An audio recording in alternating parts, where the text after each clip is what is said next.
Hello friends, आज हम जानेंगे कि मैथ पेडागोजी में मैथ की जो नेचर होती है वो कैसी होती है। सबसे पहले हम जानते हैं कि जो पेडागोजी होती है उसका मतलब क्या होता है, जिसे हम शिक्षा शास्त्र कहते हैं।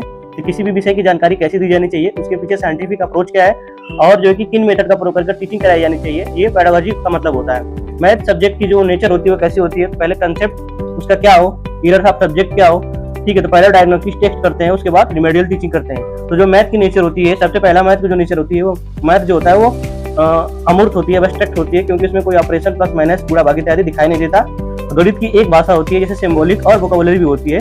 गणित एक विज्ञान है, मतलब एक साइंस है। गणित पूरे स्पेस अंतरिक्ष का विज्ञान है, इसमें लंबाई चौड़ाई इत्यादि चीजें भी मेजर की जाती है। मैथ लॉजिकल होता है, मैथ जो है कि यूनिवर्सल ट्रूथ होता है, यानी कि सार्वभौमिक होता है। मैथ नेचर में जो है कि ऑब्जेक्टिव होता है, वैकल्पिक होता है। मैथ डिडक्टिव रीजनिंग पर आधारित होता है। आगमन विधि से जो है कि पढ़ाना होता है, लेकिन निगमन विधि का प्रयोग किया जाता है। निगमन विधि और आगमन विधि दो विधि की जो टीचिंग मेथड होता है। गणित नेचर में जो है कि हायरार्किकल होती है, यानी कि पदानुक्रमित होती है। एक के बाद दूसरी जो है कि क्रिया होती है, जैसे जोड़ के बाद घटाना, घटाना के बाद गुणा भाग, इस तरीके से एक दूसरे पर डिपेंड होते हैं। गिनती सीखने के बाद ही जोड़ घटाना गुणा भाग आता है, ये जो कि इसे बोलते हैं हायरार्किकल या फिर पदानुक्रमित। गणित की जो आकृति होती है वो लट्टू स्पिंडल होती है।